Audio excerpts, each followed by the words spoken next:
Ray, are you ready? I'm ready. Action.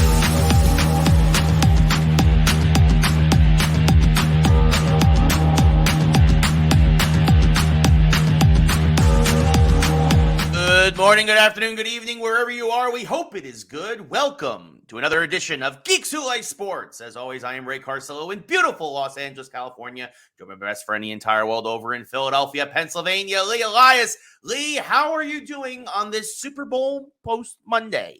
Ray, the Super Bowl ending means one thing. We have our Sundays back for 7 months.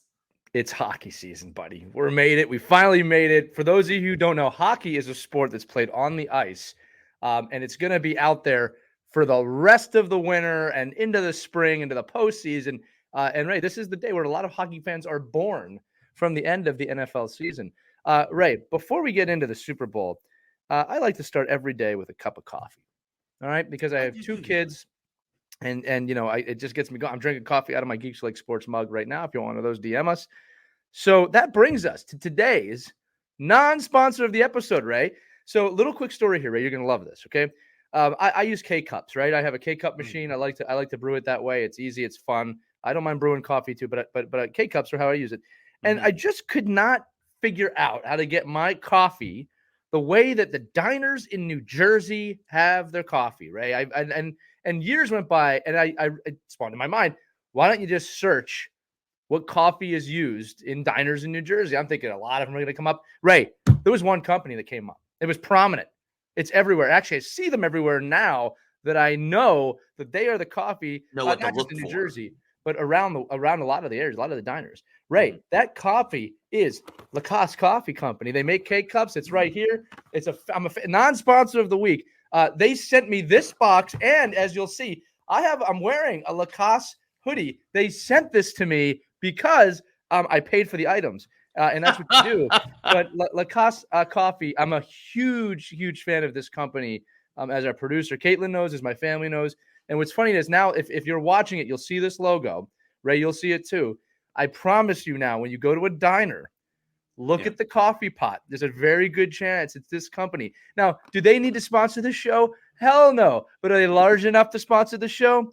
I don't know. That's up to the marketing people. Lacoste Coffee, I'm a huge fan. I am a huge fan of this. They come in K-cups.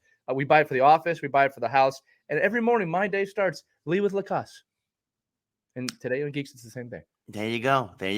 Well, unfortunately, there's not really a lot of diners out here in LA, but next time I'm back to the East Coast, I will look for Lacoste. You don't have to look. You can come to my house, and I can get you some of this coffee out of this box that I have right here. No, joking, like I'm being serious and joking at the same time.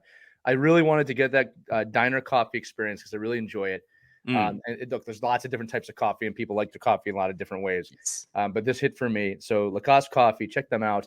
You can buy K-cups, you can buy grind, you can buy apparel, and they have other things there too. But the non-sponsor of the week sent me all this stuff because I paid for it. Unbelievable service. Lacoste Coffee, thank you. Do they have other things besides hoodies? Do they have T-shirts and things of that nature? They have. You know what? Yes, they have official Jersey Diner mugs that I bought one of those too, and it has like that little curvature to it. Yes. And they're mugs you could put through the dishwasher 400,637 times. Yeah. They're still gonna work fine. Yes. You know what I mean? So I bought one of those too, and my brother even bought one of those because if you're gonna have diner coffee, you should have it in a diner mug. Unless you have a podcast, then once you have your own mugs, then you should be doing it in one of them. Yes, right? And reach out to us again, like Lee said. We have Geeks Who Like Sports merch, which is available for purchase. Just reach out, and also that too. If you're a fan of the show, don't forget. Follow us on YouTube. Follow us on Facebook. Follow us on all the socials. On Instagram, we're GWLS Podcast. On Twitter and all the other places. Follow us too. If you listen to the show, if you enjoy the show, because I'll say this. If you listen to us on Spotify, great. If you listen to us on Apple, great. But they're not the best platforms necessarily to let us know that, yes, we leave a 5-star review there, of course. If you really want to get our attention, YouTube, Facebook, Twitter, Comment. Instagram.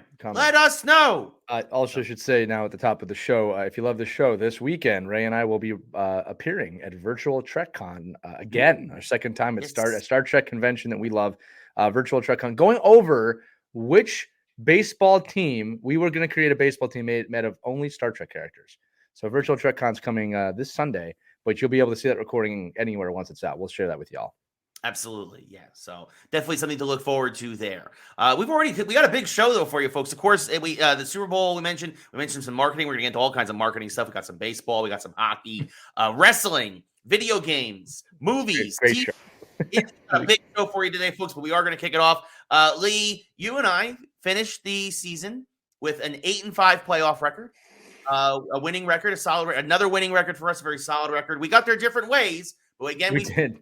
We finished tied at 8-5, and we both picked the Chiefs. Picked the Chiefs to actually win in a blowout, but it was a much closer game than that. But the Chiefs did indeed win in only the second ever overtime Super Bowl. Lee, what were your thoughts on the big game and how it turned out and whatnot? And in the 25-22 Chiefs win, it is now officially a dynasty. They've gotten 3 wins in 5 years. Yeah, my thought, the first half, if you're a fan of really solid defensive football, precision football, you got your wish, but it was boring for everyone else, right? Yes. The first half was not great.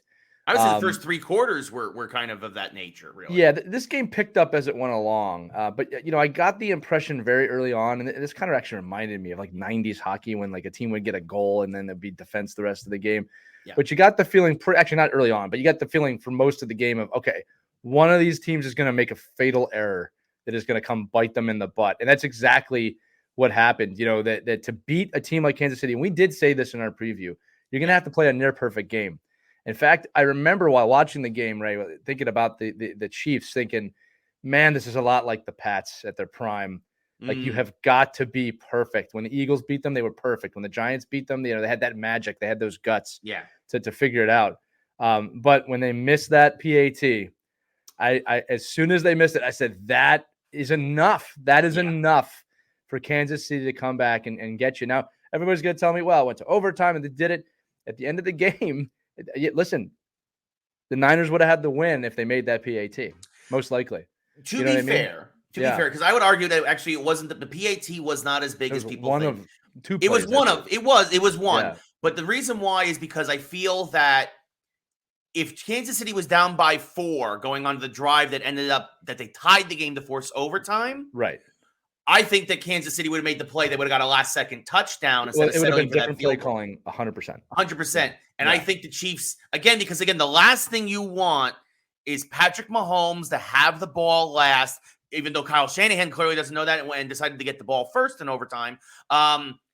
You don't want Mahomes to know what he has to do to win because he will figure out what he has to do to win. I think if it was 17-13 instead of 16-13, I think the final score would have been Chiefs 20 and 49ers 17. Ray, I could make the opposite argument. The defensive play calling also would have been different because from the Niners standpoint, a field goal keeps them alive in that situation. They know they have to stop the touchdown. So I think that gives them a different coverage in terms of what they're trying to do at that point, because they know Kansas City is the same, like you just said, like they're playing mildly conservative at that moment. Sure.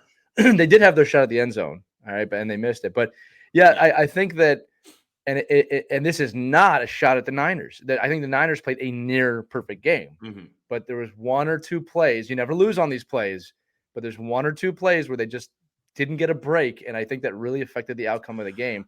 And once you got to overtime, once they didn't kick that or didn't get the touchdown right in the first drive, you knew Mahomes was going to win that. This is dangerous. Yeah, the coin toss wasn't as big as some are making out to be, but I definitely think that once you settle for the field goal there in overtime, then it's Mahomes all the way. And I think as you have that scenario again, I think a bigger play was the muffed punt. That's the play is that the Niners, where it hits off the gunner, it kicks around, the Chiefs recover it. Each team had 2 turnovers. The only team to score off those turnovers was the Chiefs, who got a touchdown. That's true. After that turnover. That, to me, was when the momentum entirely shifted back to Kansas City. They took their first lead of the game, 13-10 at that point. Right. And again, you got 7 points off a turnover.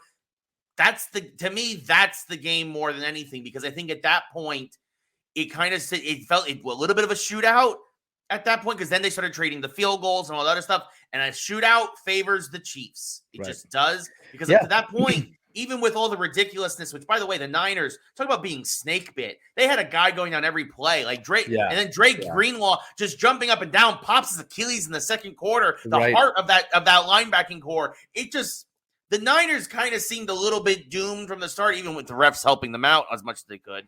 But like it just felt like, especially as the game went along, that this was going to be the Chiefs. It was just the Chiefs were almost the team of destiny to build this dynasty.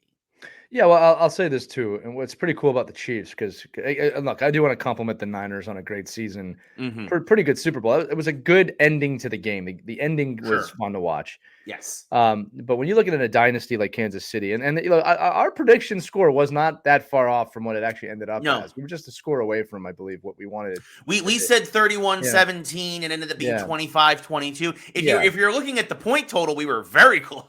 Right. Yeah, it wasn't a blowout, though. I will agree with that. Yeah. But, you know, what's cool about dynasties, and I was listening to Patrick Mahomes after the game talk about kind of where they're at and where they're going. And, you know, right away he said it's the start of a dynasty, but we're not done. And it shows you that this team has a supreme vision for themselves beyond just winning a Super Bowl. And as a coach, I really love that, because I talk all the time about the infinite game, Ray, and what the infinite game is going for the impossible. Right. Yeah. Like, I wouldn't be surprised if it's we want to break the Super Bowl record. Right. We want to have a perfect season, or we want to have more Super Bowls than Tom Brady. Well, and at the very least, they've kind of already said they want to be the first. They were the first team to three-peat. No team in NFL history has ever three-peated for the championship. A lot of back-to-back champions, but no team has ever won back-to-back. Right. And the beauty of a goal like that is that when you strive for something that's nearly impossible, you're going to end up so much further ahead than a team that just wants a Super Bowl. Right now, and I'm going to say this too. There's nothing wrong with just winning a Super Bowl. It's a very good goal. But the Chiefs, the Pats, during their dynasty years, you know, they have this ability to look so far ahead and say, we want to achieve this. And here's the thing. Tom Brady's goal every year was to win the Super Bowl. They didn't do it, right? Yeah. They didn't do it, but he won like half the time. Right. So it just shows you the power of that kind of thinking. I think this team has that. You never know what's going to happen. There's no guarantees. People get injured. People get traded. Things fall apart. Andy Reid could disappear. There's a lot of different things that could keep this from happening. But I love that they kind of have that purpose. And the other thing, too, is that you see them turn more inward. You know, when a team wins a Super Bowl for the first time, there's a lot of different storylines exterior about we've got to do it to prove this and to prove that and to prove this. Chiefs don't have to prove anything to anybody. Now it's like, no, we want to do this for ourselves. Yeah. I'm telling you, as a coach, that is an insanely dangerous thing for other teams to play against. It is a higher purpose than just wanting to win. So for those of you listening out there, if you're into sports, or even if you have your own personal goals, right, play that infinite game. You'll go if you just want to win, that's as far as you'll go. If you want to win Super Bowls, that's as far as you'll go. If you want to achieve immortality, it's not possible, but you'll go so much further by trying to achieve that than if you don't. So the Chiefs are in that territory, and there are not many teams in sports that have reached that territory. So it's you're in legendary status now. Yep. You become immortal. If you get 3 in a row, you become immortal. If you have a perfect season, you become immortal. Yep. Right? And if you end up somehow breaking Tom Brady's record, you also become immortal. Yeah. By the way, only like one team in each sport has done anything I'm talking about. Yeah, pretty much. Right? Yeah. It's really very, very rare, right? Like it's like the Celtics of like the NBA and like the Bulls can't say that the Bulls three-peated, but they didn't six-peat. Right. You know, they did do back-to-back three-peats, which is amazing. But basketball lends itself to that. And then New York Islanders won 4 cups in a row. Yep. You know, we've had 5-time winners in hockey. And the Yankees have won 5 in a row at various points. Absolutely. Right? And you know, and still, and their three-peat of the late 90s with all the modern things in 4 out of 5 years was also extra impressive because of the modern era with the free agency and all this other stuff. But yeah, it's very, very rare. It's very, very rare. And it's crazy to see in football that we're basically getting back-to-back dynasties. Yeah. The Patriots have obviously passed the torch onto the Chiefs. It's a culture question. And the Chiefs have that culture. And again, it's funny in sports, you know, when the Chiefs first won, I was all for it. Andy Reid fan. I loved it. Then they kind of get to that evil empire stage where it's like, I don't want to see them win again. But then for me, it almost flips again where it's like, well, now you're chasing something bigger than the game. So it's like, if you're not playing the Eagles, you know, maybe I do want you to win. I don't know. I mean, if they're playing the Cowboys, I want them to win. You know what I mean? So, but that's not going to happen anytime soon. So it's no, probably not. No, I mean, that's the thing. It's going to be interesting to see what happens from here. Also, big shout out to Steve Spagnuolo, the defensive coordinator for the Chiefs. Yeah. He is the first coordinator to win 4 Super Bowls as a coordinator. He was the defensive coordinator for the Giants when they upset the perfect season for the Patriots, Super Bowl 42. Yeah. And then has now won 3 Super Bowl championships as a defensive coordinator for these Chiefs. So. And he called a brilliant game last night. Like, if you're a fan of tactical football, yes, he might. I think he is probably the greatest defensive coordinator of all time. If in terms of success, in terms of success, he definitely is. Well, he did not have a great coach. He was the head coach for 3 years for the Rams. That did not turn out well. So some people will say, well, Bill Belichick. I'm like, I would say Bill Belichick's the greatest coach of all time. I'm saying very specifically just as a defensive coordinator. And look, there was like Dick LeBeau for the Steelers for many years and stuff. But I think, again, no defensive coordinator as coordinator has won 4 Super Bowls. And, I think a lot of things, coordinators are a very different job than head coach. Sometimes I wonder how much people realize that they are insanely different jobs. Yeah. Right. Like the coordinator is not just the head coach of the D. That's not how you look at it, in my opinion. Right. It's like that's just their sole focus. The other thing I'll say too is that I'm always talking about putting the ball in the players' hands. Mm-hmm. And look, I will say it's a little easier to do that on defense than offense. Mm-hmm. But you heard the announcers last night. Like he understands he has to get Mahomes the ball, and he's not going to sacrifice anything, any play, any coverage, anything. And his play calling was aggressive and perfect, and it actually goes right into what I'm saying of offensive. You got to play a perfect game, and again, they just came slightly short of that. Ray, it wasn't. Yes, that's a regular season win on all other 30 teams in the league. Yep. You know what I mean? I did my math there really quickly, and I'm correct because you can't play yourself, and then we're talking about the Chiefs. But it's a win. That's a win every other game, every other week. It's a win, except in the Super Bowl. So congrats to the Kansas City Chiefs. I mean, it's a huge accomplishment. Yes, it seems like they're there every year now, but you got to take a step back sometimes. It's easy to say when it's not your conference, but I mean, you're looking at legendary on the border of immortality now. Yeah.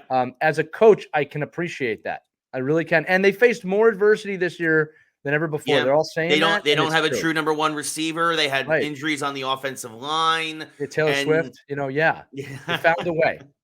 Yeah, and the difference is Patrick Mahomes. Patrick Mahomes, I mean, look, if he continues on this, he will be the greatest. Sorry, Tom. If Patrick Mahomes continues at this pace, Patrick will be the greatest quarterback of all time. Absolutely. Well, I'm sure Tom would be okay with that, just knowing Tom Brady. But, the other thing. Well, the same way Joe Montana was okay when Brady passed him. Like, when you set a record, it can be broken, but it cannot be replaced, if that makes sense. Sure. For the time that you played. Now, hot button question here, Ray.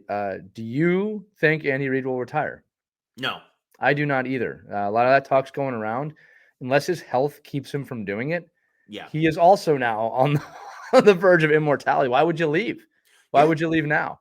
Unless you have a good reason. And look, there are good reasons. Don't get me wrong. Sure. But that's been going around. I don't believe Andy Reid will retire. I actually think that the Kansas City Chiefs are only going to get stronger in the offseason. Yeah. No, I mean, there's talks that they're going to bring him back. Former offensive coordinator Eric Bieniemy now as a consultant for certain things, and there's definitely the Chiefs. That's the destination. That's the place to go. Andy Reid is only 65. The fact that the Chiefs are in a position to improve right now is insane. Like they're in a big position to improve from the Super Bowl win. It's amazing. And you look at all the free agent receivers and whatnot out there. Like in the draft, like they can this again. To be fair, this is very different from their other championships under Mahomes because it was more on the defense, I would say, than the offense. Yeah. Even though, again, Patrick, of course, did have those great drives there. He's the greatest quarterback. I mean, he's in the ever conversation already. So sure. But to me, this is kind of like when the Patriots beat the Rams 13-3, right? This was a much more defensive-minded and oriented team, and they still won. Like, and that's the thing that's scary is that if they can keep this defense together, and if they can add more weapons for Mahomes, the sky is the limit. Who can knock off these teams? And I know there are people who are like, well, Joe Burrow was hurt and Josh Allen didn't play great. Like, sure, there are other great quarterbacks in the AFC. The Ravens had their chance. The Bills had their chance. And the Chiefs handled their business. I got to say this too. For anybody who's arguing, well, they're not hurt. The Chiefs are absolutely hurt. Oh, absolutely. And so are the Niners. All right. Absolutely. Why do you think these guys are falling apart in the Super Bowl? It's because they're at the end of the road. It's a long season. Yeah, these guys are hurt. Okay. They might not be out of the play hurt, but it's like hockey does, right? Like you get the list of injuries. Like, oh, this guy had a broken rib and a broken foot, and they were playing through it. I mean, I saw a guy last night on the sidelines, his fingers out, pulled it back in, he got back in the game. Like his shoulder clearly came out, got back in the game. Yes. All right. So they're hurt too. All right. And some of it is how much pain you can take. And again, I don't want to put myself on a pedestal here. I've played through immense amounts of pain that surprised me today. Yeah. Like I can't believe I played through that. But when your will is there, you don't feel that pain. And when you win, you really don't feel that pain for 24 to 48 hours.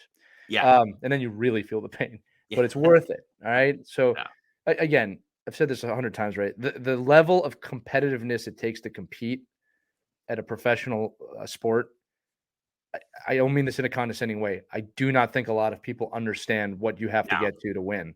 No. All right. And it would almost be off-putting and scary for people to see how much these guys want to win. Again, look at Travis Kelce running into Andy Reid last night. Yeah, how many people were complaining about that? And I said, and are still complaining about it the day after. Get over yourselves. The trust that they have for each other allows for that to happen. Like we don't argue with our families from time to time, right? They have an immense trust for each other. Not to mention, you got taken out of context. I saw what Travis was saying. Put me in, mother beep. Yeah, right? That's the guy I want on my sideline. Well, that's the thing. One of your star players is like, get me the damn ball, right? It was like the Keyshawn Johnson when he was with the Jets. Right. You gotta put your best players in a position to succeed, and it's just one of those things where, like saying that, and he did. He had huge plays. Travis Kelce was the player of the second half, aside from Mahomes. He had 8 catches on 9 targets for 92 yards in the second half in overtime. He was a game changer. But that's also, again, talks to Andy Reid making his halftime adjustments and why he's a great coach. And obviously they have that relationship. Andy Reid made the joke where he was like, I thought Travis had outgrown his temper. It's already been swept under it's already past it. Yeah, winning also helps, but people, that's the thing. People are looking for the chinks in the armor of the Kansas City Chiefs. And guess what, folks? There just aren't any. No. And they're the champion. And if you want to take them down, draft well, develop players, and we'll see you next year. That's just how it works. I don't know how to tell people that. I do have to say this last thing about the Super Bowl. I think my favorite moment was when Harvin made the catch and clearly didn't realize that he had won the Super Bowl, or was so like, wait. Because you see Mahomes, and like he clearly, like there was no celebration. It was just like, what do we do now? He actually said it in the post game. Hardman said he's like, I just kind of blacked out. I really did. I just kind of like. Well, he was focused, right? He was focused on. We talk about this all the time. Like you don't stop playing. It was almost just muscle memory at that point. Yeah, well, like I said, you don't stop playing until they put the trophy in your hand. And yes, guys can get that focus where they don't realize what's happening and they just keep playing. But that was a pretty fun moment. It might be better that he doesn't realize it like that as the ball's coming to him that's going to win the Super Bowl. Yeah, I did think that my minor criticism from the broadcast crew, because I'm not against Tony Romo. I actually like him. But I don't think you read that final play correctly. You kept talking about the overtime rules, and you got to let your play-by-play announcer set up a play that big. Yeah. And then when they went into describing the play, and it's like, guys, that's one where you got to read the situation.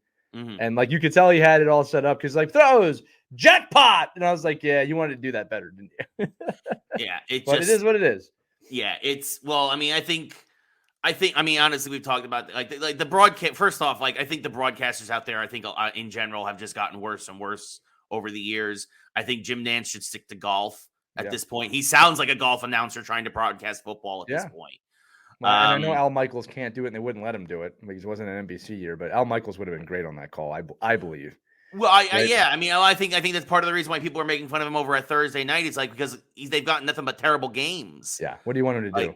Yeah. It's no, I think it's time that the Geeks Who Like Sports should be allowed to call the Super Bowl next year. Yeah, it's time. It's time. We have non-sponsors. We have hats and mugs. I mean, what is holding you back? We have 40 plus years of experience. Yes. NFL. I will say this. Actually, everybody's applauding the Nickelodeon broadcast as being the superior broadcast to the CBS broadcast. Yeah, it was hilarious. It's like at this point, the Manning brothers are better than Joe Buck and Troy Aikman. They get a game every week. So SpongeBob and Patrick are better than Jim Nance and Tony Romo. yeah, touchdown. It's I don't know, just. SpongeBob. I mean, they were having some pot shots too. It was kind of funny. Like it's like Patrick, like when I think when there was a fumble, he's like, "You gotta hold on to the ball." Yeah, it was really like, funny. It's just, really funny. it's just really, it was well done. For those of you And watching, Ian our Eagle's producers, a great broadcast, a great play-by-play man too. It's just really, our producers having a field day with the lower thirds. You got to watch this on YouTube. I agree. She just put SpongeBob greater than Romo. I agree with that 100%. 110%. SpongeBob doesn't choke in the playoffs like Tony Romo does. Yeah, Tony Romo's still choking in the playoffs. I'll say this: the infinite image of Tony Romo. Unfortunately, I mean this. That not that I ever root for the Cowboys, but is him holding his helmet on the goal line. I can never get that image out of my head. Right after they lost that game. So anyway, Super Bowl started out really slow, gained momentum, good finish, happy finish. Glad it's over. Ready for next football season already. For both our teams, Ray, and the draft. So we'll see where it goes from there. But hockey season is here. But before we move on to the Super Bowl, we got to talk about something else at the Super Bowl for Ray. The everything in between the Super Bowl, right? The actual the game. Space between spaces. Yes. There was like a halftime show or something. It was fine. But yeah. Okay. Actually, I could say it was very entertaining. The halftime. Well, he did a great job. He did a great job. Actually, Usher our and producer John and everybody else there, like our producer sent me this great tweet today because my wife was asking last night, like, wow, these kind of commercials and these acts, they're very relevant to our age. Yeah. And I turned to my wife. I said, "Yeah, we're the consumer now. Like we're the prime target audience. Audience." And that was the tweet. It says it's really great to be the target audience because there's people like Usher. Usher's kind of old, and I'm like, nah, not for us. He's our age. Yeah, he's at least 5 years older than us, right? Right. Yeah. I am a Xennial. We are Xennials. Proud Xennials. That's Gen X. But the thing that we still got super excited about made us feel like kids again was Deadpool 3. Deadpool and Wolverine. He's not disqualified here. We can talk about it. Yes. They teased the trailer. I don't know about you. I immediately watched the trailer as soon as the game was over. It looks phenomenal. They're working into the TVA. And that's how Deadpool, I guess, is going to go somehow and get the X-Men and whatnot, which we kind of knew was probably what they were going to do. They didn't even show, by the way, Hugh Jackman as Wolverine. They only showed his shadow, which was really brilliantly done. I mean, it's coming out July 26th. I think it's going to be the movie of the summer. Give it all the awards already. I think it is phenomenal. I am ready for it. Deadpool and Wolverine. I can't say enough about it. This is going to be the best Marvel movie in literally in years. Yeah, and look, from the trailer, complete spoilers here, by the way. From the trailer, it looks like we know they're using the TVA because it starts out with the TVA coming to get him. Yep. Right, pulling him out of his universe, right? Yeah. And he alludes that I need to save the universe. So, Ray, you're right. By the way, as he's fighting on the destroyed 20th Century Fox sign, right? I was just going to bring that up. It's a huge Easter egg that I'm going to guess that the 20th century world is collapsing, and they're trying to save some people. He's going to bring all the X-Men, like you said, with him over to the MCU. We saw a shot of the MCU characters. And there's been a lot of writing about this show. They won't let Ryan Reynolds improvise. I have complete faith that Ryan Reynolds is doing the right thing with this, and he knows where he's going. Not to mention Hugh Jackman holds a little bit of power with that character. So I love that it's Deadpool and Wolverine. Again, we shouldn't assume, by the way, that the audience knows a lot about these two characters together. Because I remember when Cable and Deadpool came out, a lot of people didn't know about that. And I remember when Deadpool, the first movie, came out almost 10 years ago, people were like, who's this? And I remember telling people, this is the greatest character in the history of comics. And I'm actually not saying that like loosely, all right? Like to pull off a fourth wall breaking, sarcastic character is insanely hard. It's hard because you can get real lazy with it, and they have never gotten lazy with it. So I'm looking forward to that. I'm looking forward to seeing where they're going to be going with this. And again, for the audience, Wolverine and Deadpool have one of the most aggressive relationships in comic book history. Yeah. It is not a love-hate relationship. For Wolverine, it's a hate-hate relationship. And for Deadpool, it's a love-love relationship. Yes, sir. So I'm looking forward to this. Again, a lot of people don't realize they have extremely similar powers from their healing factor, right? Wolverine has the adamantium skeleton, and Deadpool has a sense of humor. So we'll see where this goes. But looking forward to it very much. You saw all the characters from the first two films that are still alive in the beginning of the trailer. I'm interested to see if we'll see Cable. right? Yep. And then it's who are they going to import over? Now, Ray, the bigger question I have for you is with Jonathan Majors out of the picture, Yeah. they have an opportunity to use this film to really change the trajectory a little bit of the MCU. The question is, do they have the guts to do it? Right? I don't know. I don't think with this one. I don't think with this Yeah. film. Yeah. I We'll think this see. film's focus is get the X-Men into the MCU. I think that is Yeah. the primary goal of this. They'll fix the Jonathan Majors thing later. Right. I think this is, especially because this had been written a while ago, I think this isn't the place to try and shoehorn that in. This is the place, get the X-Men into the MCU. Second question, do we see Loki in this film? That is a great question. If you do, it's only as a cameo or he's still sitting. That's what I think. The Tree of Stories. Like So, that's if you could that I want to see that now. I want to see yes, Deadpool meet Loki. Well, look, it makes sense. Yes. All right. It makes a lot of sense. I would love for there to be a scene. And by the way, I'll be okay if this doesn't happen.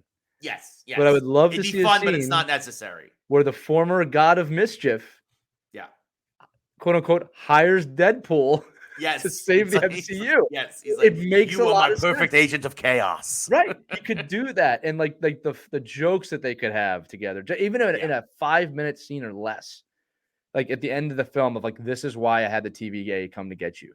Yeah. Right. Now, it may not happen. I'm going to say it again. I'm okay if it doesn't happen. Sure. But I think that would be a good way of kind of turning the MCU of like, hey, these two are kind of in control and it's chaos.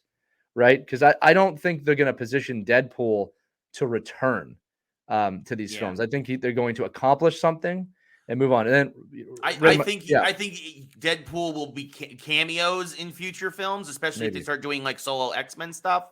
For sure. And maybe even an X-Men 97, the cartoon, all other stuff. That would be amazing. But I think this will be the last standalone Deadpool movie. Oh, I 100% believe it will be, because I said you have to be very responsible with this character because of what he can do. One of his powers is the fourth wall break. Like it's been decided that's a power of his. So last question for you, Ray, before we move on. Do you believe they will connect the X-Men universe that we saw at the end of the Marvels as the Fox universe, or is that another universe in which the X-Men exist? No, I think that's going to be the Fox universe. I think that's why we could get Photon in this film, however briefly, when everything gets crossed back. And actually, that would be great because then you immediately bring Photon back. That's how you bring her back and everything. And then you have Binary, who's played by her mom, and you have them as separate characters. Right. And you could also have Rogue absorb one of the powers at the end, at the end.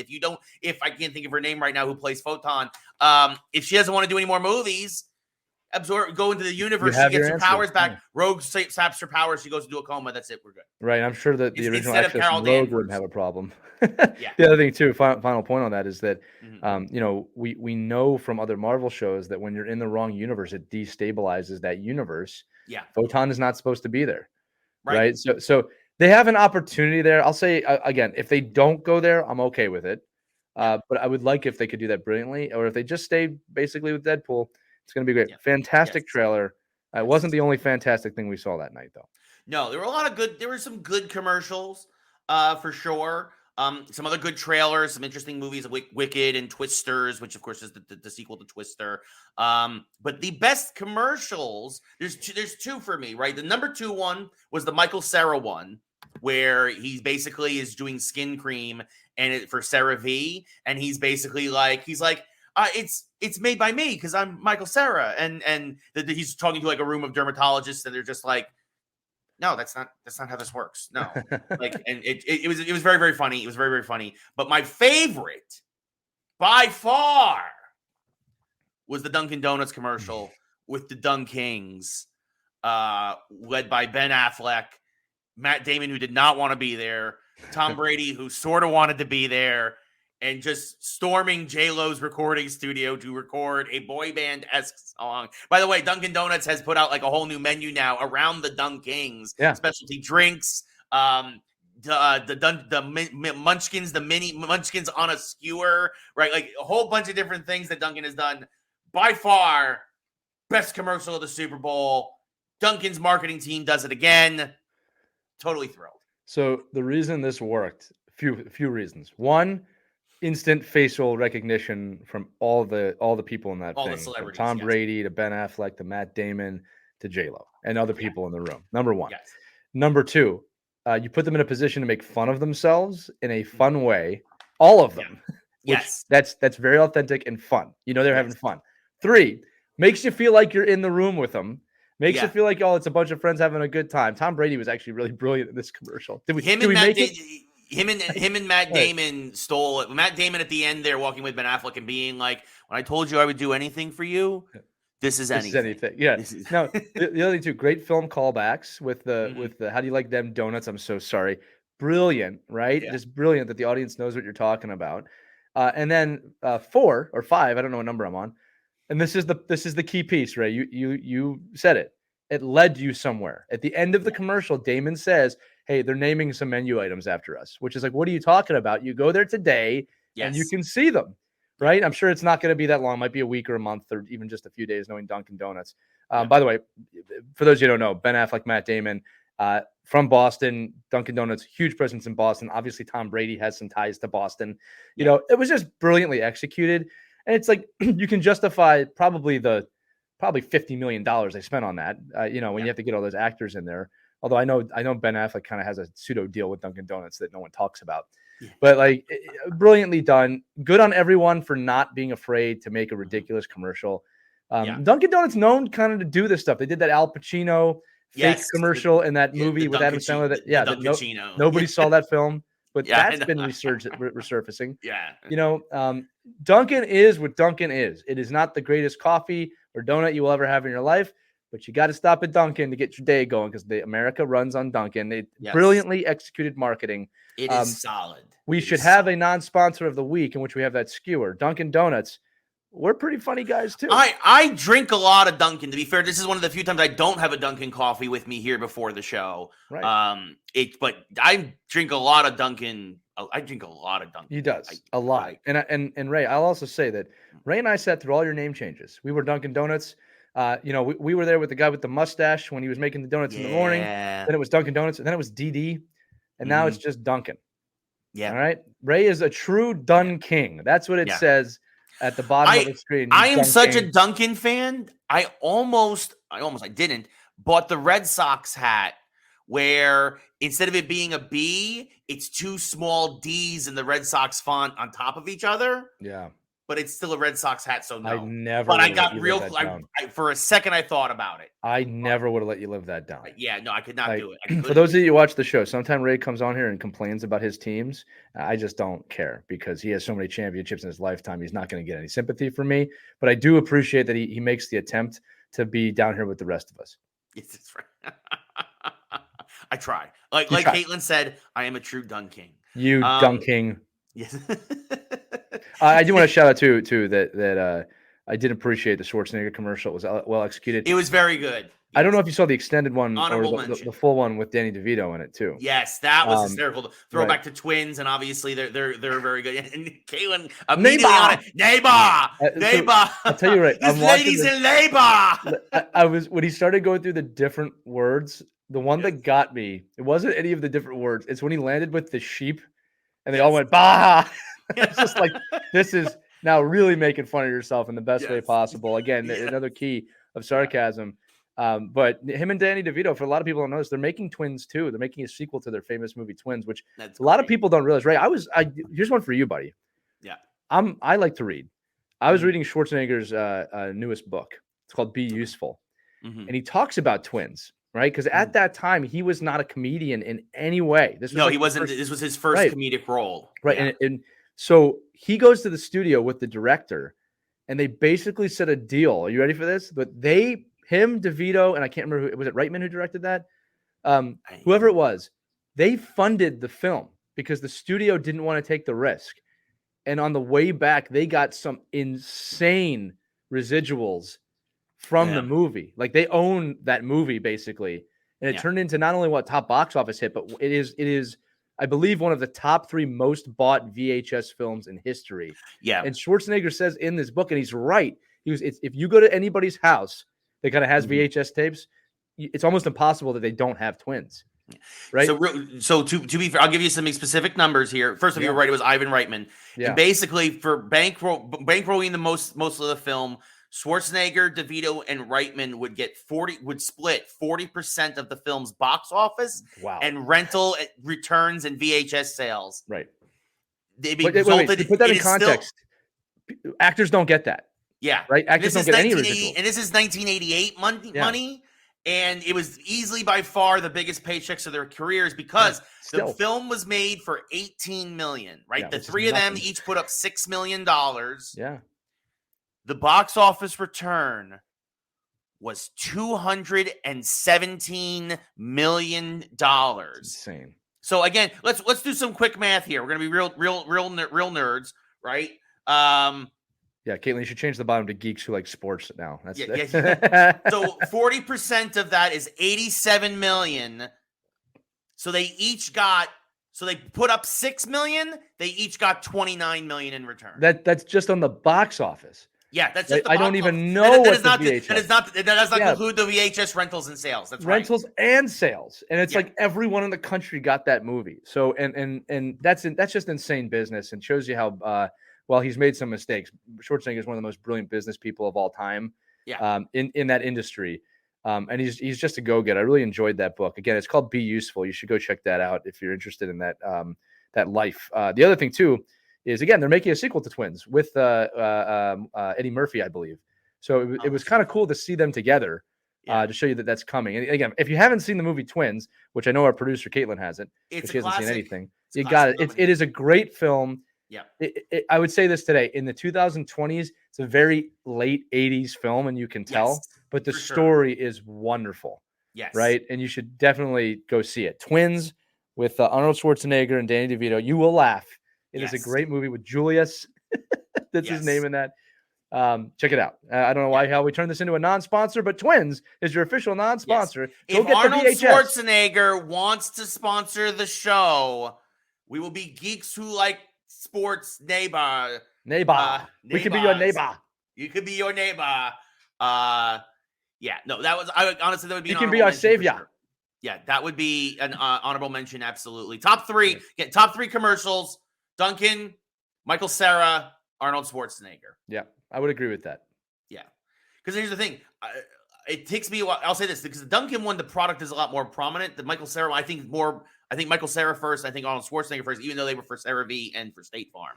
Those were their products. Yeah, it was well done. And again, the other ones were all very blah this year. There were some other ones that were okay. That was kind of funny. There are definitely some other ones where when you realize they paid $7 million for the 30 seconds, that their marketing agencies should be fired because they definitely did not get their money's worth, in my opinion. I agree. The three we mentioned, totally worth it. But trust me, folks, there's a whole lot of other commercials out there that did not move the needle. So, of course, the Super Bowl this year was in Vegas. Our producer, Caitlin, asking about Temu. That commercial was awful. Zero interest in that. Anyway, and they ran that commercial like 3 times. That's anyway. A lot of money. Yeah, a lot of money. Super Bowl was in Vegas. You know who's not possibly going to be in Vegas now, coming years? A baseball team? The Oakland Athletics. There is an issue.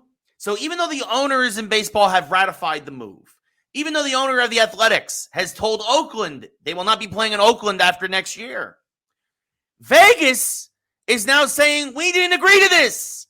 We did not agree to tear down the Tropicana.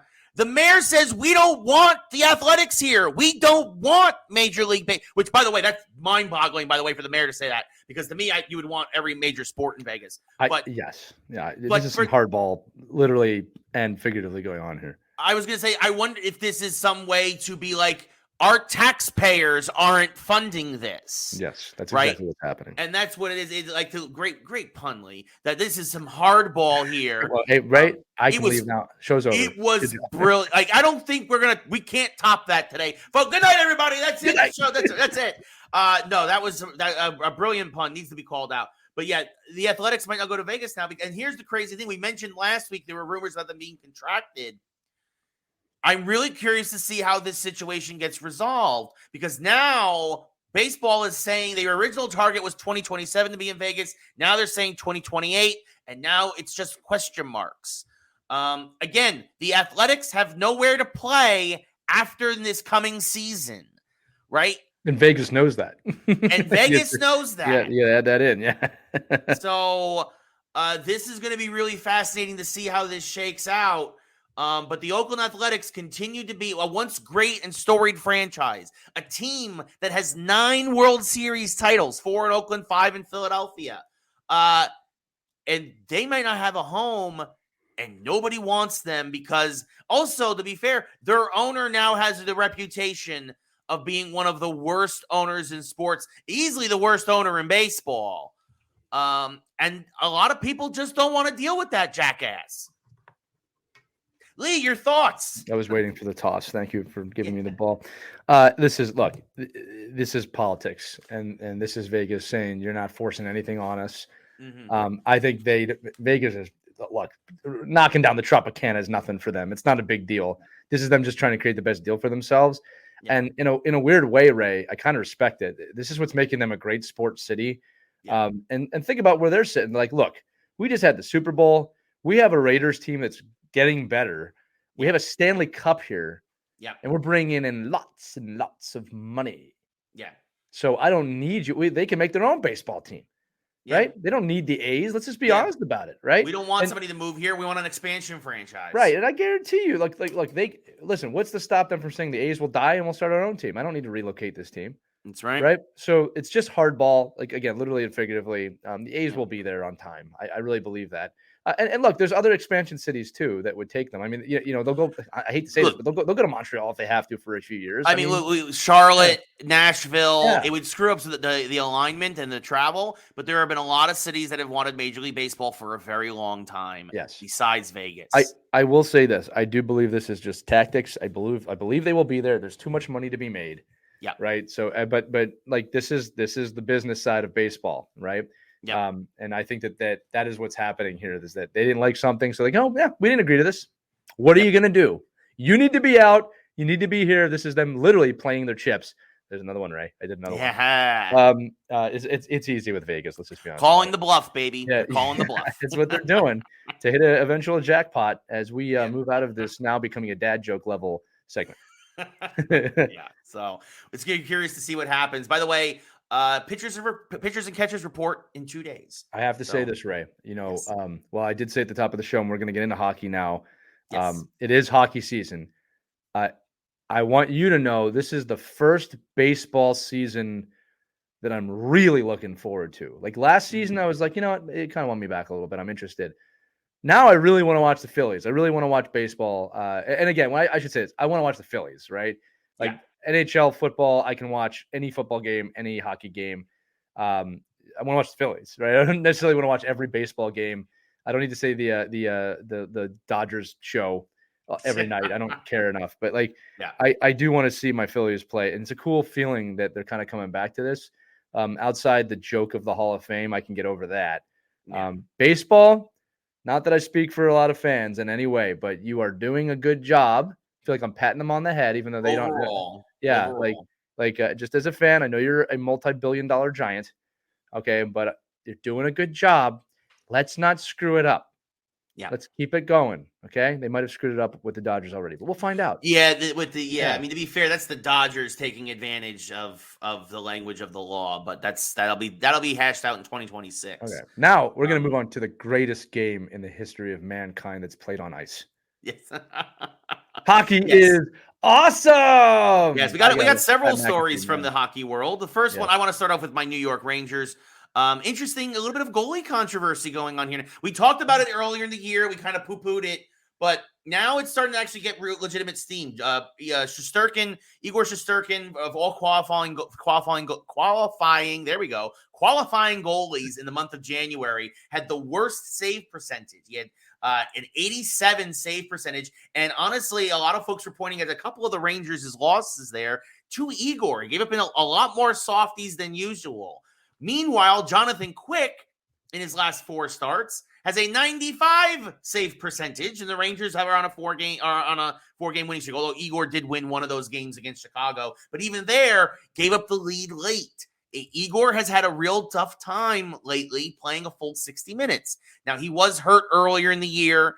Some are suspecting they might have rushed him back. That's why the Rangers have been taking their time. They gave him the day off before the All-Star break, and Quick played the first 2 games after the All-Star break. And to be fair, I don't worry about the Chicago thing as much because goalies do need to be in a rhythm. So him having not played in 2 weeks, some of that could have been rust. But Lee, we have a 3-time Cup winner in Jonathan Quick. Shesterkin, a former Vezina winner in himself, a rising star in the league, still very young.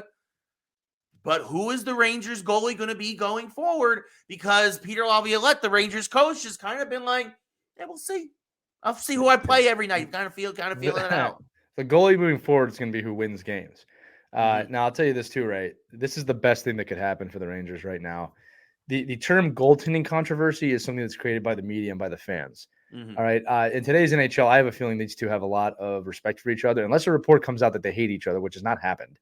No. There's a lot of respect. Quick is actually there to mentor Shesterkin, and I'm sure he's mentoring him right now. All right. Here's the truth for old school hockey fans, especially Devils fans, where Brodeur plays 75 games a year. Those days are long gone, right? Yes. If you look at cup-winning teams and successful teams, their goalies are more like 60-40 splits now throughout the season, right? Backups, which is probably a term we should get rid of, is not what it used to be, right?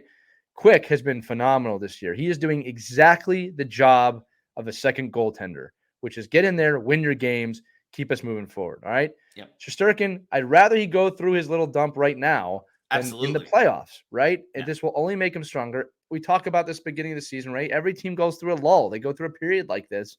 All right. And look, it's nice. Let's just say he doesn't get his game back. Yeah. You got a 3-time Stanley Cup winner and probably the greatest American goaltender of all time as your second goalie.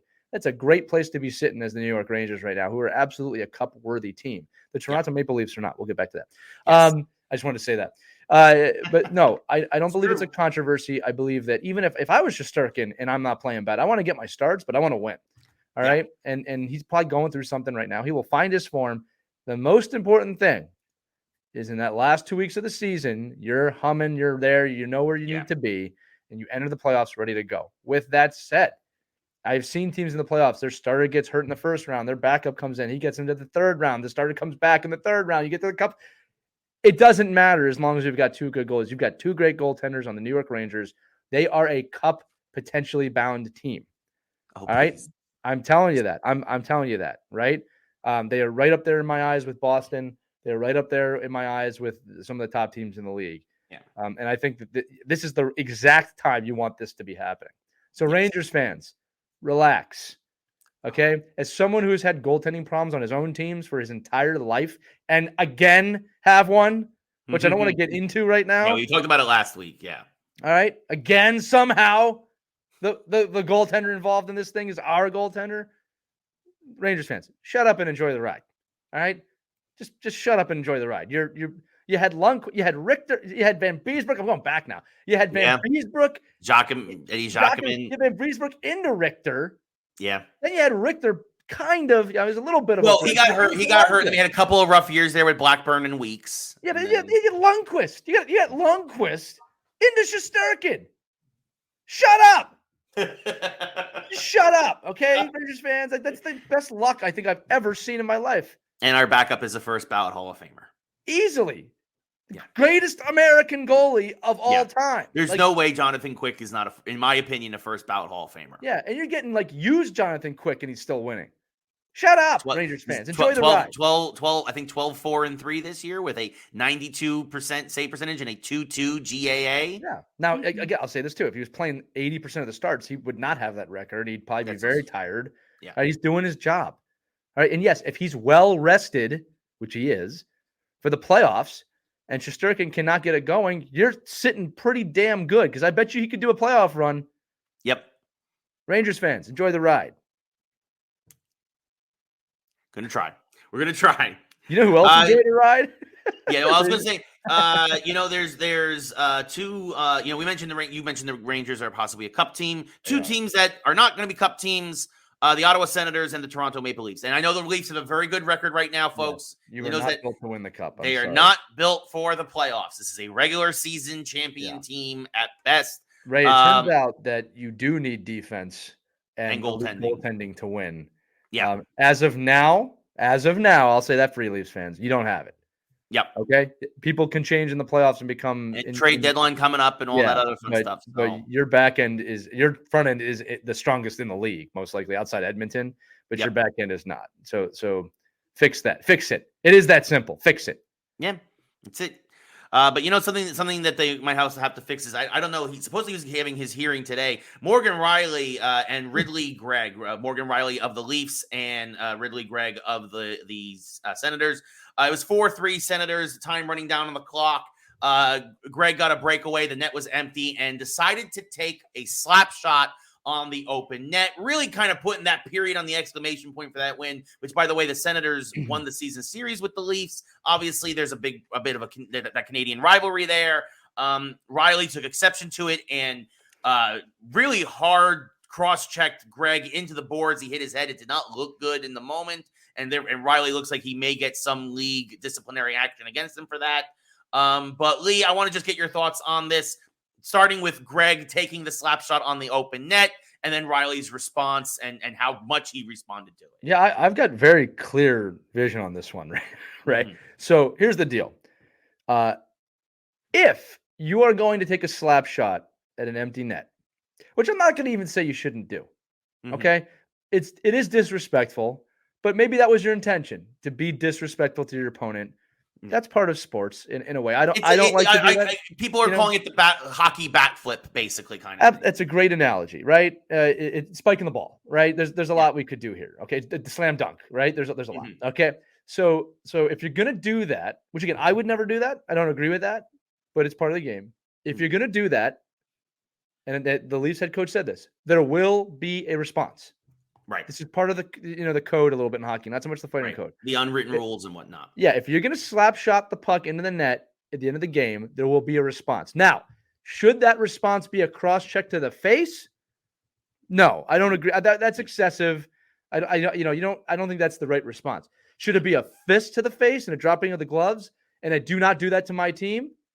That's exactly what I would have done. That might surprise some people, but if you're going to disrespect my team like that, and again, I don't know what happened on the team. You're going to drop the gloves with me and we're going to fight because that's not acceptable. You will not do that to my team. All right. So it's funny that Gregg was like shocked that people were coming after him. I think that shows you a little bit that I do believe while NHL players are tough, they're very tough, but some of the toughness in the league isn't there anymore. Right.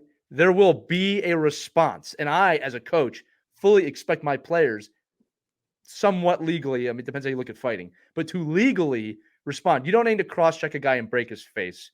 Right. I don't agree with that, okay? But yeah, should they have grabbed them and maybe thrown hands? Yeah, Gregg should have been ready for that, should have been willing to do it. If you're going to do it, if you're going to slap shot, you better be ready to fight, okay? Again, some of you might not agree with me. That's hockey, folks, all right? You're going to slap it, there's going to be a response. I thought it was appropriate that there was a response. I didn't like the actual response. Yes. Yeah. No, I think I'm in agreement. That's my take. Here. I'm leading them all week. Yeah, I think Riley's response was too much. It was terrible. I mean, look, let's be honest. He took a kind of shot that if you're not expecting a hit to the back of the head, that could generally really hurt a guy, possibly end his career. That was that you don't hit a guy in the head like that. Right? Again, to Lee's point, you start a fight. And you drop the gloves and you handle it. Aggressive negotiations in that situation. That's something you can do in hockey. Look, I'll say this too, Ray, that if you go back 20, maybe more like 30 years, there's no hearing after that play. Yeah. All right. You go back 40 years, 50 years, that's just hot. That's just the play. Right. I mean, people would break each other's ankles. There'd be no hearing. Right. But that's how the game has changed. A response was warranted. There was a response. I doubt Ridley Gregg will ever do that again.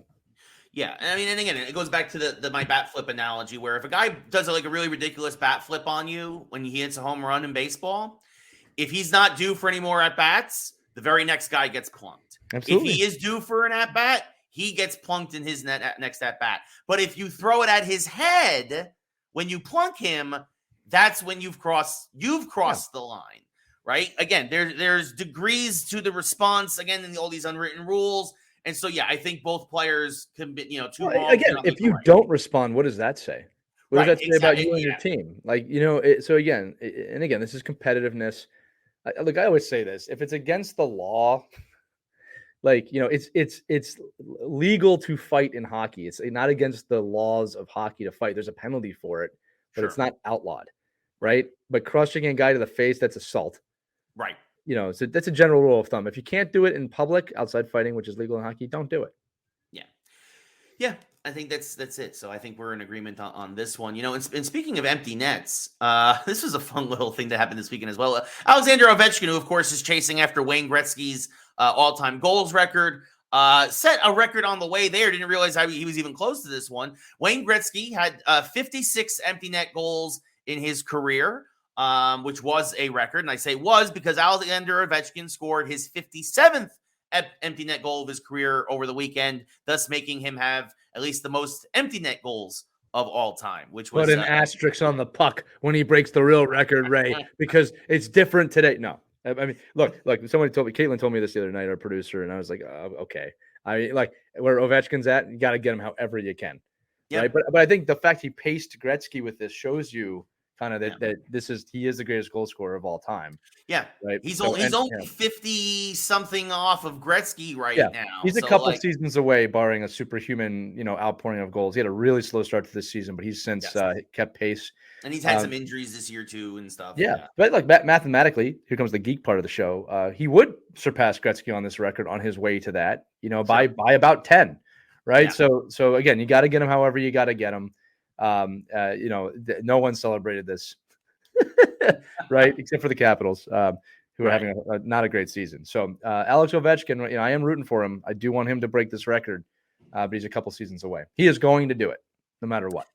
Yeah, no. And funny enough, he then had a more normal goal the very next night against the Canucks in a losing effort anyway. He now has 13 goals on the season. Yeah, which is very low for him, right? Yes. Again, he missed some time with injury and whatnot. Actually, I'm just curious now. Good he left that. He said he didn't go to the All-Star game. I think that was absolutely the right move for him. Oh, 100%. 100% get healthy, get focused. Fine. Exactly. Let's where is it? So yeah, he missed probably about a week's worth of games. He's played in 48 games now. And Washington has played 50 something at this point. Yeah, well, I think he's going to get 51, 25 goals this season, and he'll come back next week, and we'll see what next season we'll see what happens. But yeah, he's a couple seasons away. He's healthy enough to make it to there. I just hope he doesn't, fall across the finish line in getting this. And I don't think he will. I think some of this is also about the Capitals just making some moves to get him a pure playmaker that can get him the puck a little bit more. Yeah, the Caps are not a playoff team this year. No, in all likelihood either. So anyway, moving on now, we're talking about big events all day and whatnot. You know what probably was the biggest event actually last week? Even at least we talked about this with the press conference for WWE. We have now seen the press conference, and it is all but official, folks. The Rock is once again a heel. Yes. Heel Rock is hurt. He is a bad guy. In fact, he even went so far as when somebody got very, very nasty with him on social media, he's like, I'm playing a heel. This is what we do in wrestling. Enjoy the ride. I'm very, very much paraphrasing. The Rock had a very long and very detailed response, but he did say, in the very beginning, he's like, I'm a heel, and clearly stated he's a bad guy. He's clearly aligned himself with his cousin Roman to take on probably Cody Rhodes in some way, probably put roadblocks in Cody's way as we are on the road to WrestleMania, and it looks like, in all likelihood, that Cody will finish his story now at WrestleMania after this press conference, thankfully, because it definitely looked like WWE didn't know what they were doing there for a while. And we'll talk about that in a bit. But Lee, what are your thoughts on The Rock as a heel returning and the press conference in general? Well, Ray, I'm a huge Rock fan. I always have been from his early days in the WWE. Look, first off, I love that he turned heel. I love that he protected his blood. Great monologue, by the way, of you insulting my family. Now we have a problem. That was really classic Rock. One of the things I'm seeing out of this too, Ray, is because he's very invested in the character. A lot of times when we see the Rock return, he's here and he's kind of gone. He never seemed fully invested in the character of the Rock once he departed for the Hollywood. Right. You know what I mean? But this time I'm seeing, oh no, he's invested. Mainly because, as we know, he's part of the WWE board. And we had this joke off the show, Ray, but I'm going to tell the audience that I just have a feeling Triple H called him and said, look, this is what's happening with Vince McMahon. We need to save wrestling, not just the WWE. We need to save wrestling. And, who better than The Rock to come in and help with that? What I love about it is, again, full heel, fully almost invested. And he's only going to get better as he goes and gets the reps in as The Rock. But this is something that he's doing, Ray, that none of the other wrestlers were doing. And this is where I think the real brilliance in this move is. He knows his audience and he knows they're not stupid. Yeah. So he's saying, you just said it, I'm a heel. Yeah. I know you want Cody to finish his story. He's saying everything that we've been saying in the public about this story in the open. The WWE hasn't done that, right? They've just kind of gone along with it. And like, okay, he's acknowledging the fans, which is brilliant. That is how you get people to come in. And also how you turn yourself from heel to babyface with no problem, right? But I mean, he's been hilarious going around on Pat McAfee's show talking about how Cody needs to finish the Cody crybabies. Yeah. Yeah. I mean, he's just nailing it. Right. And again, we needed this to happen. It's also set up a great WrestleMania. And again, we're going to talk about this too. You know, The Rock cannot be in the WWE forever. Ray and I were looking at upcoming films with The Rock, because here's the deal. Does a lot with Disney. Moana 2 is coming out. It's November. In November. And I know that Disney is telling Dwayne Johnson, you cannot be a wrestling heel when we promote this film. Right. Because the kids can't hate you. So Ray and I believe, and we could talk about this a little bit too, and amongst other things, that The Rock has a storyline here that's going to run through SummerSlam. Yep. Right. That's enough time for him to be in WrestleMania and then potentially do something large at SummerSlam. Now, Ray, what I'd want to see, and a lot of people are going to disagree with me in this, is the unification of the championship belts. Right. I know that each show has one. Yep. Right. I don't like that.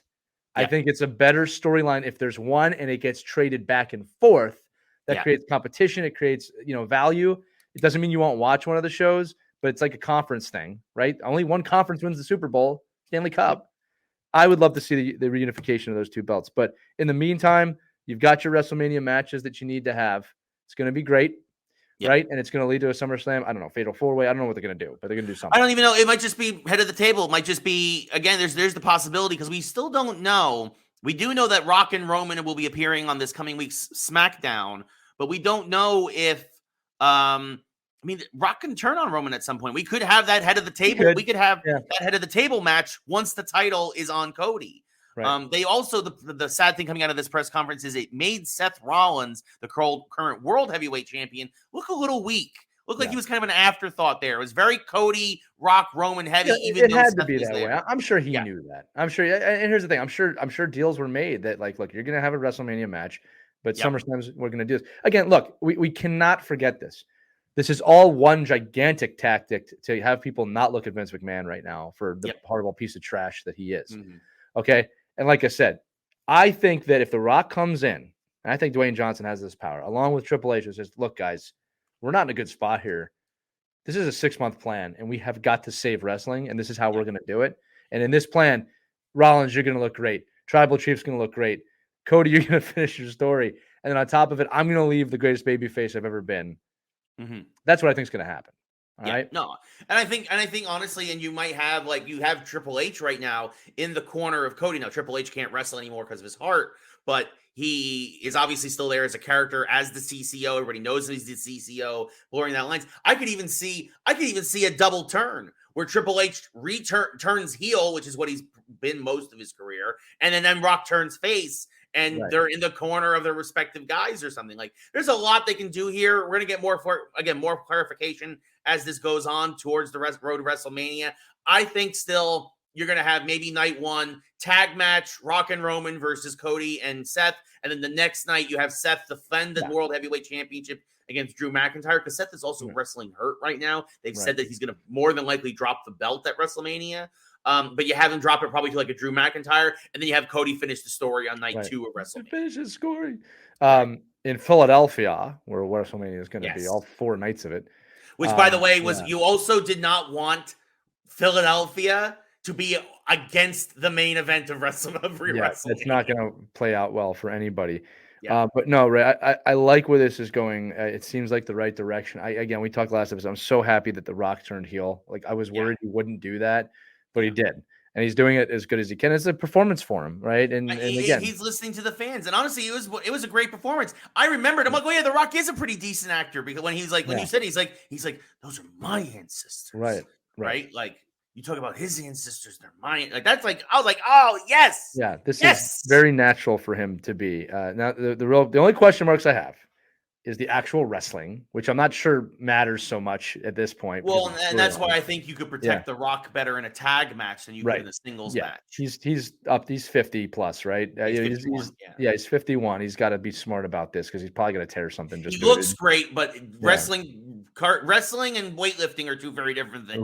Right. So we'll see what happens there, but they're finally going the right direction, and it's interesting to see. Now, Ray, my question to you is, I said it. I believe saving wrestling is the main thing here, main event here, if you will.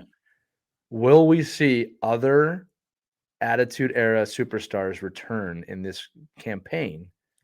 Will The Undertaker return? Will Austin show up? Or do you think they're going to keep this kind of focused on what the story is? I think they're going to focus on what the story is. There were rumors about Stone Cold maybe being involved with this Mania, but I think those are pretty much dead now, because he did come back a couple of years ago. That I don't think they're going to use Stone Cold in any capacity, and I think The Undertaker is too busy holding soccer trophies in Saudi Arabia.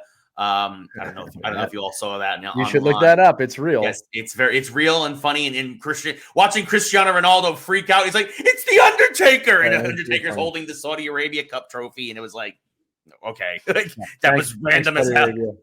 So no, I mean, look, here's the deal. I would love to see Austin stun The Rock one more time. Yeah. Just to see if The Rock could flip flop around the ring 6 times. Yeah, and that's how he tore his leg. No, I'm just kidding. Anyway, look, great job, WWE and DJ. I'm going to say it one more time. Acknowledging that the fans aren't stupid is a great tactic, and I'm looking forward to see where it goes. And even this, and for a lot of folks who are like, well, they changed the programming. It changes all the time with wrestling. Because here's the thing. When Rock came back on New Year's Day, I thought that they were going to start doing a Rock versus Roman thing then, which would have made sense. I know a lot of folks wanted to see Cody finish his story, but I think if they had started it then, people would have been more okay with it. Then they put Cody over at the Rumble, and it looks like, okay, no, they're doing the Cody story. Then The Rock comes back again, and then it's like, no, I want to face Roman. And it didn't work. People were revolted against it. And so, kind of like how they changed. And I said it last week, and I can't remember. I looked it up, and I was like, oh, my God, this was WrestleMania 30. This was 10 years ago already. They wanted Batista to win the title one more time, and that's why he won the Rumble 10 years ago, when he came back from all his acting with Guardians and all the other stuff. The fans revolted. They hated it. Last minute, they changed it because they wanted Daniel Bryan, and they put it on Daniel Bryan, and that was the right move. I feel this is another time where they were going to do Rock versus Roman because, yes, it is an obvious box office, but the fans were so mad that they're like, you know what? The Rock will still be involved. We'll have him around, but we got to finish the story with Cody, especially after delaying it last year. If you're going to do this garbage, you should have done it last. You should have finished it last year. Right. Here's the other cool thing is that we talked about this last week. How when The Rock showed up again, he didn't say anything, and I think that was purposely done. Yeah, he purposely didn't announce anything, and they were able to feel the fans out, which again is pretty brilliant. I'm going to guess they planned it that way, right? Just to see. But let's see what happens.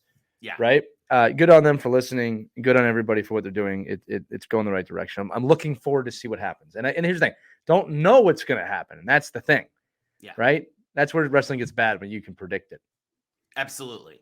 And for the first time, it does feel fluid but fun. Yeah. So when it was getting predictable again, it was not fun. Not fun. You know what is also not fun? Getting fired. And what? Unfortunately, news. So if you're not, I watch a lot of wrestling over the course of the week, and I've gotten back into TNA in recent years. And they've really kind of rebounded and really kind of built themselves up as a nice alternative promotion to AEW and to WWE. I would still probably put them as like the third tier, but like there's still a very solid show, great wrestlers, a lot of good talent there. And it's also a great place for people to experiment. And one of the folks who, former wrestler Scott D'Amore, he was what TNA originally used to reach from TNA way back in the day, was the president of the company and really was at the forefront of turning TNA as a brand around. And then he got fired this week for no apparent reason by Anthem Sports. People were flabbergasted. Tommy Dreamer was crying on his podcast, which I mean, nowadays Tommy Dreamer is always crying. But love Tommy Dreamer, ECW original legend. Obviously, I would never make fun of these guys. But yeah, that's just it was a little bit making fun of him. But his buddy got fired, and it feels like a weird decision that here's a guy who helped put your promotion back on the map. And now he got let go, and then it's a weird move. It's a weird move, Lee. What are your thoughts? Why do you think a wrestling promotion? Again, it's not like there's no controversy around Scott D'Amore like there's like a Vince McMahon or something. Well, something happened. Like you don't just get fired. So something happened. It could have been creative differences. It could have been money. Could have been misunderstanding. I mean, there's a lot of different ways you can look at what happened, but it's tough when you don't know and people start to make assumptions. I mean. Maybe there was a goal that they had given him that he didn't make. I don't know, Ray. Like they said, I'm just as quizzical about this. Or maybe, and I don't want to put anything out there, maybe there is something going on that we don't know about that's horrible. Again, I'm literally saying I don't know. I'm not trying to put any stigma on Scott here. But, yeah, I don't know. I have no idea why that happened. Yeah. Curious decision. I'm sure we'll learn more as details will be released soon. Yes. Well, especially because so for those who don't know, TNA – records a whole full month, 4 weeks of shows at a time. It's what NXT also does for WWE down at the Performance Center. Right. So a lot of stuff is recorded. So the stuff that is airing right now in February, Scott has not been. It hasn't affected programming yet. Technically, Scott was still president during these tapings, so we might not really start to find out what happened until maybe March. So interesting to see what happens there. You mentioned money though, Lee, and speaking of money, whole lot of money got spent this week by Disney. Go on, take the money and run. Yes. I wish I could take this money. $1.5 billion. Not M. Billion with a B. Billion, like the TV show Billions. $1.5 billion for a huge stake in Epic Games. For Epic, the Unreal Engine, which is one of the cornerstone gaming engines in video games, and of course Fortnite. And it basically, Disney's done a lot of partnerships with Fortnite in the past. They'll have a lot of their characters in Fortnite. Like a lot. And it sounds like they're going to be a lot more of those now in the future with this investment, and possibly even a brand new game similar to Fortnite, one of these persistent, ever-going universes. That's a lot of money, but it's also smart because Disney, everybody plays Fortnite. And it's an easy way to be sure that your brand is at the forefront of the next generation of kids that you want. You want kids to be Disney kids? You don't keep making animated movies as much as people love them. You get into video games. I can affirm that, Ray, because my son tells me every time a Disney character arrives in Fortnite, especially if they're Star Wars people. But I remember when Indiana Jones was there, he told me about it. I mean, and look, I'll be honest with you. I play Fortnite with my kids sometimes. Yeah, I'd rather be Vader, you know what I mean, than the generic guy. So even our producer, Caitlin, plays Fortnite. So the ability to be some of these characters and others is amazing. Ray, my question to you is, do you think that Disney's going to make its own Disney version of this with all of the characters, Marvel, Star Wars, Disney, and kind of their own little kind of epic universe? Or do you think this is just going to play into Fortnite? Because I'll tell you right now, as a parent, I actually do think that there is room here for, I don't want to call it a G-rated Fortnite, because that Fortnite is basically G-rated, but an alternative of Fortnite where maybe it's not based on, matches, but something else. I mean, I definitely think so. I mean, Disney with their was a Dreamlight Valley that came out this year was kind of their answer to like Animal Crossing, and both games have thrived. Right. Because the Disney IP is so special and so big. And also, by the way, you mentioned what, Logan meant, characters. It's a great way to get people to see it in a game and then go to Disney Plus. 100% how it works. Yeah. By the way, tell me about this character. What movie do I have to watch? I mean, that's how that happens. Yeah. So it's pretty brilliant. I just wonder if they're going to build their own Disney Open universe. I wouldn't be surprised if it starts out with them doing stuff in Fortnite, and Yeah. then while they are building Yeah. the Well, Disney Fortnite. here's the deal. It's like they've gotten 5 years of detailed data now about their characters in the game. So they know it's Yes. there. And it's Yeah. like, because my attitude was like, well, what's the investment for? Because it's not just doing more Fortnite characters. Like Right. 1.5 billion builds you a new universe. That's Yeah. why I'm looking at it like And that. I think That's what that's what they're happening. going to do. I think they're Yeah. going to build a new universe. In which I will and live. then you could have original characters in that universe that then appear at the Disney parks, Right. or that you make movies of, or TV shows. It's actually really brilliant. You bring up a great point, Ray, because like I said, you're going to start seeing these things around. Disney is always at the forefront of these events. Not to mention, there could be cross the other way. Fortnite characters could end up in the Disney game. We saw the NFL did a partnership with Fortnite where you could be your favorite NFL player or team and put a number on them. My son actually made Jason Kelsey the night and put him in the game, which was pretty funny. That's amazing. It is, but like that could go the other way too, right? Why would you not want to be Jason Kelsey in a Disney World, right? And think about the map. It could be Disneyland, Disney World. Yes. I mean, there's a lot of fun, or better, the map could be split up between the different places from all the Disney films. I mean, like Kingdom Hearts or something. Yeah, in fact, Epic got to be careful that you don't lose the Fortnite people. You know what I mean? But like, here's the thing: like, I don't necessarily want. I'm okay with my son who's 10 now playing it. I don't know if I want him playing that when he's 5 or 6. So, look, I just think there's a lot of room to grow here. It might not even be going that direction, but I'm excited to see where it goes. Great move by Disney. Yeah, absolutely. And again, it goes back to, this was a term that came about 15, 20 years ago around video games called transmedia. Yeah. Right. And it's the idea that it's not just about being a game or being a movie. It's about being an IP. Right.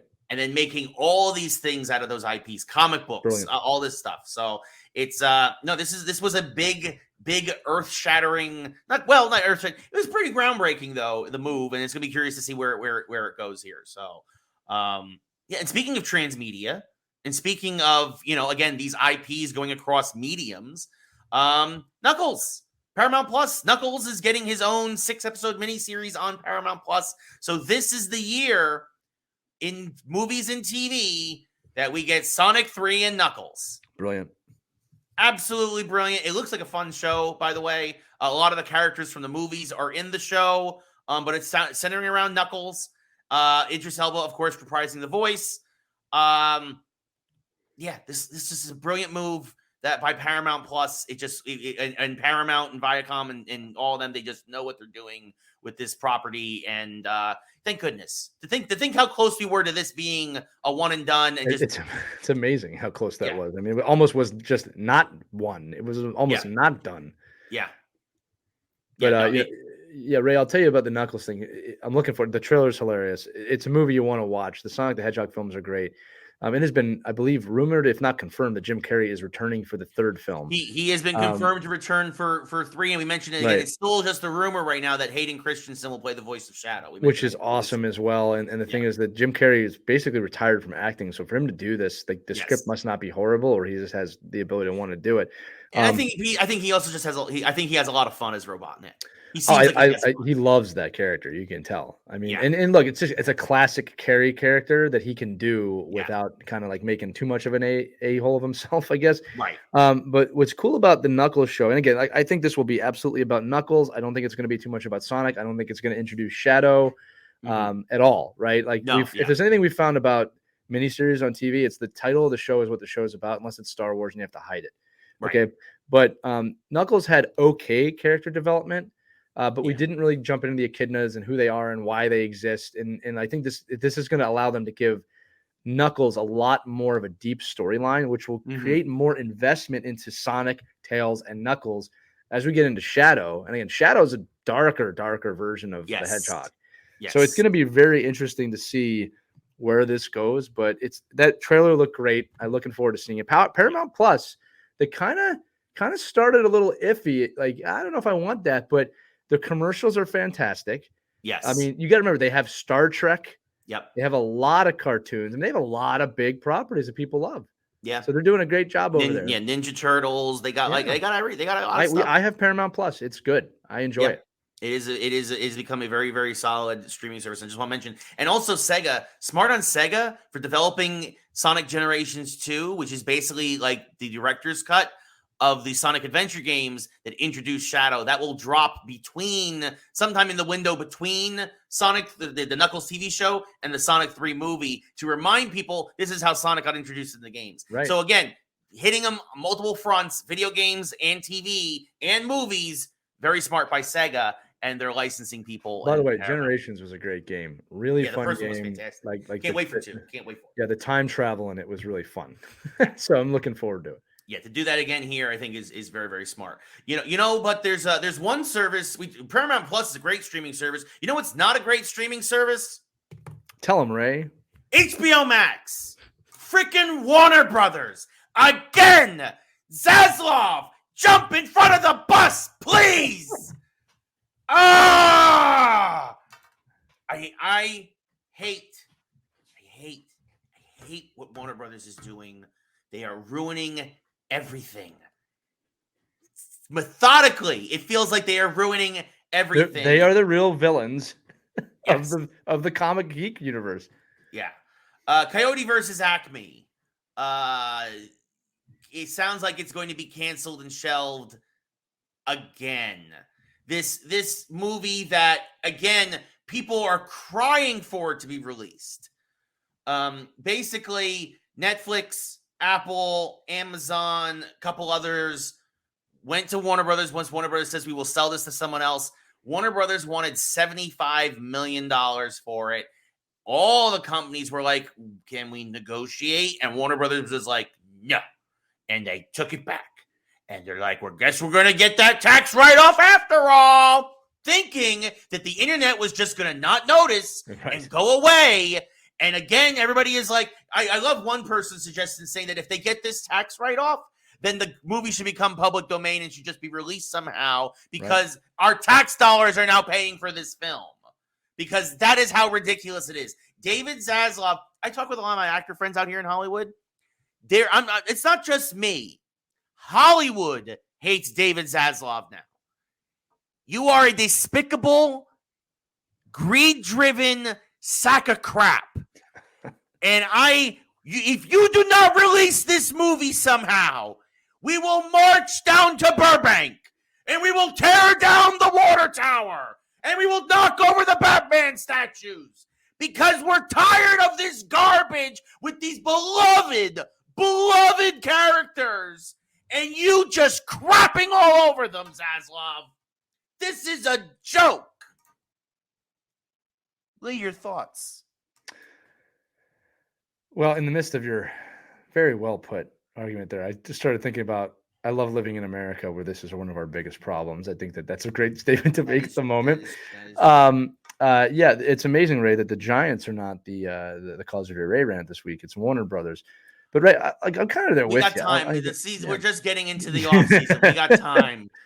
Yeah, I'm tired of this too. I understand the business side of it, but it's like you're losing faith with the fans, man. Like you got to give this up, right? Like there's too much value in Warner Brothers for you to be screwing this up. I wish you would just sell to Disney or Apple at this point and let someone who cares about this go over. It's just not a good. Or even Paramount. There were rumors that Paramount, Paramount could do it. Like look. Paramount does not get enough credit for what they did with Star Trek. I mean, humongous universe, right? A lot of folks like to knock them for the Halo stuff, and I'm not going to lie, it wasn't great. But again, you mentioned Star Trek, Ninja Turtles, obviously the CBS connection with CBS Sports, now Knuckles, great graphic, by the way, producer Caitlin. Yeah, she put up Warner Brothers equals evil. The shame of it, too, for Ray and I is we grew up loving Warner Brothers. A lot of our characters, obviously, you said favorite characters came out of there. But beyond that, too, I mean, Ray, when you knock over the water tower, I hope you at least get the Animaniacs out of there before you I will absolutely release the Animaniacs upon the world. Yeah, and tell them what's going on. Yes, I will make sure that's our trump card. The people's trump card is actually going to be the Animaniacs. We are going to, that's it. No more bus for Zaslav. I'm just going to send the Animaniacs after, which may be a far worse fate.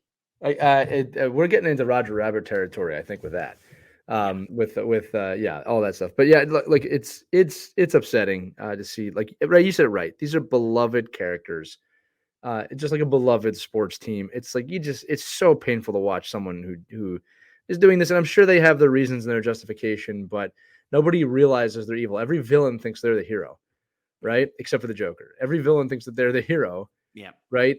And so maybe he thinks like, I'm trying to save this company. I'm trying, but you're not. You're not. And the thing is, No. these executives they're so far up their own asses that they can't see this stuff. Yeah. Right. Because I'm sure he loves these characters too. I mean that. Right. But it's horrible and stupid, and money ruins everything. And I really hope we get to see this movie at some point. The problem is also for the movie now, it's going to get such hype that I hope It's going to be hard to live up to. Yeah. I hope it can live up to it, but we'll see what happens. WB once again. Ruining the day. WB. Ray's coming on the bus.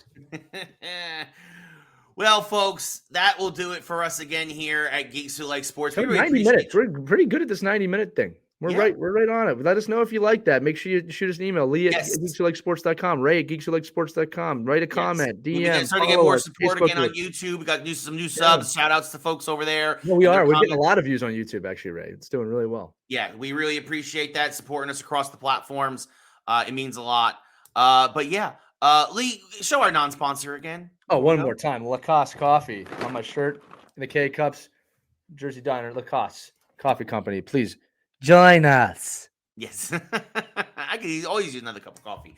But yes, for Lee, I'm Ray. I'm Ray. Wait, no, you're Ray. I'm Ray. For Ray, I'm Lee. Yeah. Go ahead, Ray. For Lee, I'm Ray. Thank you all for tuning in. We really appreciate whether you're, again, listening or watching. Check out the mashup coming out this week. We're doing a great one. Which geek character would make the best Super Bowl commercial? Check that out. Ray, I will throw it back to you to officially close. A lot of fun. But yes, until next time, this has been Geeks Who Like Sports. Good night, everybody.